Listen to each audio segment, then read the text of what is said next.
আসসালামু আলাইকুম রহমতুল্লাহি ওবরকাতুহু। সম্মানিত দর্শক, 2026 সনের ফেব্রুয়ারি মাসের 12 তারিখ ভোটের দিন দুপুরবেলায় এই ভিডিও করছি। সামাজিক মাধ্যম এবং মূলধারার গণমাধ্যমের যে ভিডিও ফুটেজ, সেই ভিডিও ফুটেজ দেখে যা বুঝছি, অনুধাবন করছি, এতে করে আসলে কোনোটার সঙ্গে কোনোটা মেলানো যাচ্ছে না। এক পক্ষ বলার চেষ্টা করছে যে দেশে শান্তিপূর্ণভাবে ভোট হচ্ছে এবং দুপুর 12টার মধ্যে অনেক ভোট কেন্দ্রে 37% থেকে 38% ভোট গ্রহণ করা হয়ে গেছে। আবার বেশিরভাগ ভোট কেন্দ্রে একেবারে ধু 12টা পর্যন্ত কোনো ভোট কেন্দ্রে 3%, 4% এবং কোনো ভোট কেন্দ্রে মাত্র 6 থেকে 7টি ভোট গ্রহণ করা হয়েছে, তাও আবার খোদ রাজধানীতে। অন্যদিকে টুঙ্গিপাড়া এবং যে সকল এলাকাতে, টুঙ্গিপাড়া, গোপালগঞ্জ সহ যে সকল এলাকাতে আওয়ামী লীগের খুব বেশি প্রাধান্য রয়েছে, সেই জায়গাতে ভোটাররা এই দুপুর পর্যন্ত ভোট কেন্দ্রে আসেননি। এই অবস্থায় প্রধান উপদেষ্টা ভোট দিতে গেছেন, অসাধারণ সুন্দর কতগুলো বক্তব্য দিয়েছেন, যেগুলো নিয়ে আর একটা ভিডিও করব। ভোটের ফলাফল কোন দিকে যাবে? আজকে রাতের মধ্যে ভোটের ফলাফল প্রকাশিত হবে, নাকি 2-1 দিন দেরি হবে? হ্যাঁ ভোটের কি হবে, না ভোটের কি হবে? এবং সংবিধান সংশোধন, জুলাই সনদ গ্রহণ ইত্যাদি নানা বিষয় নিয়ে বিতর্ক এখনো রয়ে গেছে। জামাতের আমিরের বক্তব্য নেওয়া হয়েছে, জনাব তারেক রহমান সাহেবের বক্তব্য নেওয়া হয়েছে। দুজনই খুবই সতর্ক মন্তব্য করেছেন। Neither positive, neither negative. খুব আশাবাদীও নয়, আবার আতঙ্কগ্রস্ত নন তারা। এর মধ্যে তারেক রহমান সাহেব, তার স্ত্রী এবং তার কন্যা তিনজনে বৃদ্ধাঙ্গুল উঁচু করে যে চিহ্ন তারা দেখিয়েছে, এতে আমরা সবাই জানি যে তারা বিজয়ের ব্যাপারে খুব আশাবাদী। থাম দেখানো, উঁচু করে থাম দেখানো মানে আমরা নিশ্চিত বিজয়ের দিকে যাচ্ছি। তার যারা ভক্তকুল তারা বলার চেষ্টা করছেন এই তিনজনের মধ্যে অন্তত 2জন প্রধানমন্ত্রী রয়েছেন আগামী দিনের, তারেক রহমান, জায়েমা রহমান এবং তার স্ত্রী জুবাইদা রহমান। আবার অন্যদিকে যারা জামাতের লোকজন, তারা এখনো পর্যন্ত আলহামদুলিল্লাহ, সুবহানাল্লাহ, আল্লাহু আকবার, জাযাকাল্লাহ খায়রান, এ সকল কথাবার্তা তারা বলে যাচ্ছেন, নিশ্চিত বিজয়ের দিকে তারা এগোচ্ছেন। তাদের যে সকল সোশ্যাল ইনফ্লুয়েন্সার রয়েছেন, যেমন আহমদুল্লাহ, মিজানুর রহমান আজহারি, যাদের প্রচুর ফ্যান এবং ফলোয়ার রয়েছেন, তারা ইতিমধ্যেই তাদের যারা সাপোর্টার রয়েছেন তাদেরকে উদ্বুদ্ধ করার জন্য নানা রকম বক্তৃতা দিয়ে যাচ্ছেন। ইতিমধ্যে তারা ভোট দিয়েছেন এবং একই সঙ্গে তারা আল্লাহর মদত কামনা করেছেন, ইত্যাদি ইত্যাদি আরও অনেক কিছু। তো দুনিয়ার এই সকল যে বাস্তব অবস্থা, তার সঙ্গে আসমানি ফয়সালার কী ধরনের সংযোগ রয়েছে তা হয়তো রাত 8টা-9টার মধ্যে বোঝা যাবে। অর্থাৎ বিকাল 5টার মধ্যে ভোট কেন্দ্রে যে ফলাফল, সেই ফলাফলটা মোটামুটি নির্ধারিত হয়ে যাবে। এখানে অনেকে আশঙ্কার কথা বললেও আমি প্রথম থেকে বলছিলাম যে ভোট কেন্দ্রে আসলে ওইভাবে ব্যাপক মারামারি হবে না। ভোট নিয়ে সন্ত্রাস করা ঠিক ওইরকম কিছু একটা হবে না।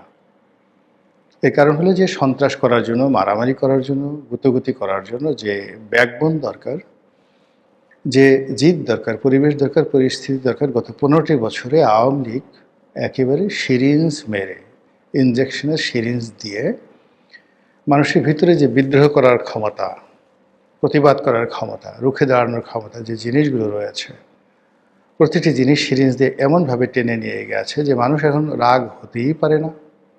আর মানুষ খুব সহজে ভয় পায়।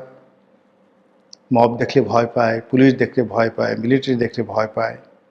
আর দুর্বল সাধারণত অত্যাচারী হয়। যদি আপনি কাউকে দুর্বল অবস্থায় পান, তাহলে আপনার যারা প্রতিপক্ষ বা আপনি নিজে, প্রায় ক্ষেত্রেই অত্যাচারীর ভূমিকায় অবতীর্ণ হন। এটা গত 17 মাস যাবৎ চলছে। আমাদের দাদাবাবু মানে ডক্টর মোহাম্মদ ইউনূস, আজকের দিনে তিনি বেশ উৎফুল্ল, তার মুখে চাঁদের হাসি। তিনি সব অদ্ভুত কথাবার্তা ভোট কেন্দ্র থেকে বের হয়ে বলছেন। তার মনে খুব খুশি।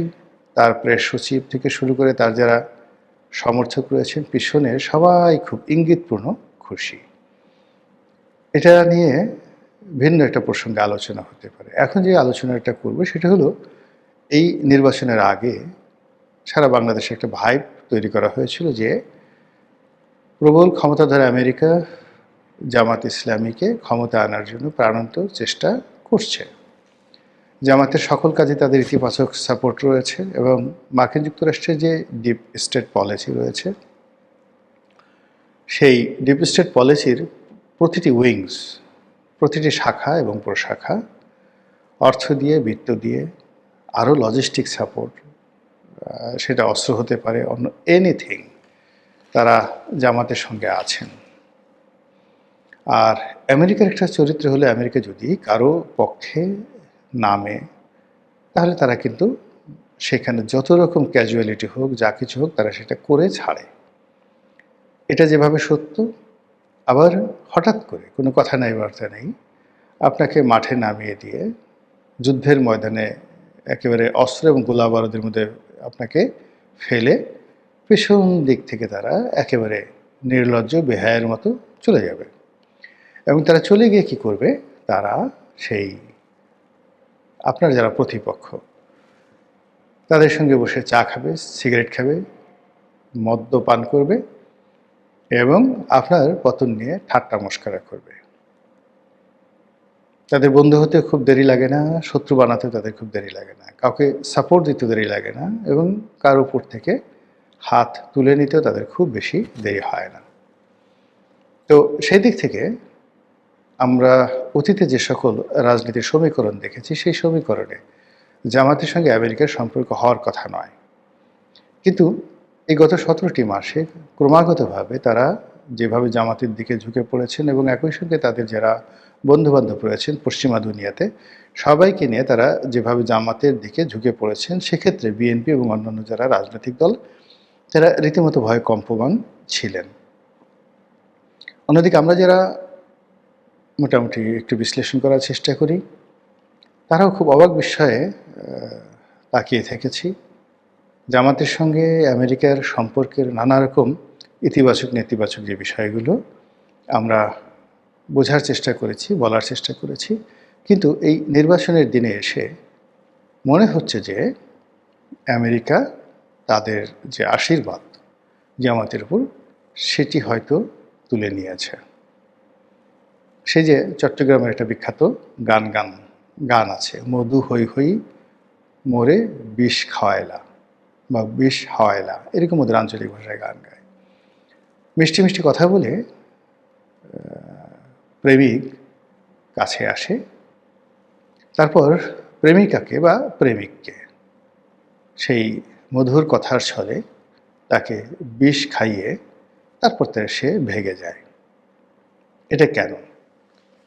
এই গানের মধ্যে আবহমান বাংলার একটা সংস্কৃতি রয়েছে। বাংলাদেশের মানুষ খুবই অস্থির প্রকৃতির এবং প্রেম এবং প্রণয় নিয়ে তারা দীর্ঘ সময় লেগে থাকতে পারে না। ফলে আরব দেশের সেই লাইলি মজনু কিংবা শিরি ফরহাদের মতো অমর প্রেম কাহিনী কিংবা ইউসুফ জুলাইখার মতো অমর প্রেম কাহিনী আমাদের দেশে কখনো তৈরি হয়নি। আমাদের দেশে কমলার বনবাস খুবই জনপ্রিয় একটি চিত্রনাট্য। মানে আপনি তার সাথে ঘর করবেন এবং আপনার প্রতিপক্ষ আজে বাজে কথাবার্তা বলবে, তখন আপনি আপনার স্ত্রীর প্রতি, প্রেমিকের প্রতি বিশ্বাস হারিয়ে তাকে বনবাসে পাঠিয়ে দেবেন। পাক ভারত উপমহাদেশের দুটো মহাকাব্য, সেখানে মহাভারত এবং রামায়ণ। মহাভারতের যে দ্রৌপদীর কাহিনী আপনারা জানেন, যে 5টি ভাইয়ের একজন স্ত্রী, আবার 5জন ভাই দেবতা এবং মহাবীর, তারা রাজা রাজপুত্র। তো এই 5 ভাই তাদের স্ত্রী কে বন্ধক রাখলো প্রতিপক্ষের কাছে জুয়া খেলার জন্য। আর জুয়ায় প্রতিপক্ষ জিতে গেল, আর 5 ভাই সেই মাথা নিচু করে রইল যখন তাদের যে স্ত্রী দ্রৌপদী, তার বস্ত্র হরণ করা হলো, তার শরীর থেকে বস্ত্র খুলে নেওয়া হলো, উলঙ্গ করে ফেলা হলো প্রকাশ্য রাজদরবারে। এই হলো আমাদের প্রেম, আমাদের ভালোবাসা। রামের ক্ষেত্রে একই অবস্থা। সীতাকে ধরে নিয়ে গেল, আবার সীতা ফেরত এলো। এখন সন্দেহ হলো, লোকজন সন্দেহ করলো রাম দেবতা, অন্তর্যামী। তারপরে তিনি জনগণের যে সন্দেহ, তার বিরুদ্ধে রুখে দাঁড়াতে পারলেন না। তিনি প্রথমে আগুনের মধ্যে হেঁটে সীতাকে সেই তার সতীত্ব প্রমাণ করার জন্য বললেন।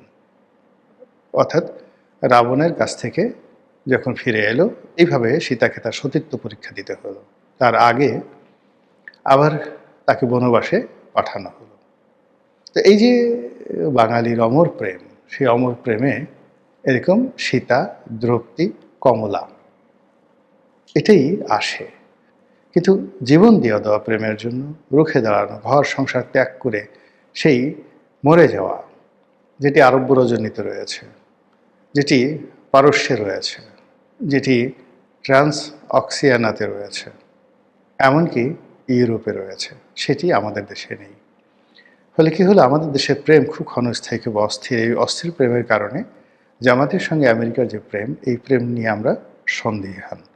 যে মিষ্টি মিষ্টি কথা বলে জামাতকে প্রসারিত করে বা জামাতকে মাঠে নামিয়ে দিয়ে পেছন থেকে তারা সরে গিয়ে আবার তারা বিএনপির সঙ্গে হাত মিলালো কিনা, তারেক রহমান সাহেবকে মেনে নিল কিনা, নির্বাচনের আজকের এই দিনটিতে সন্দেহটা এই জায়গাতেই রাখুন। ফলাফলের জন্য অপেক্ষা করুন, আর ফলাফলের পরে সেটা বিচার করুন, বিশ্লেষণ করুন। আসসালামু আলাইকুম ওয়া রাহমাতুল্লাহি ওয়া বারাকাতুহু।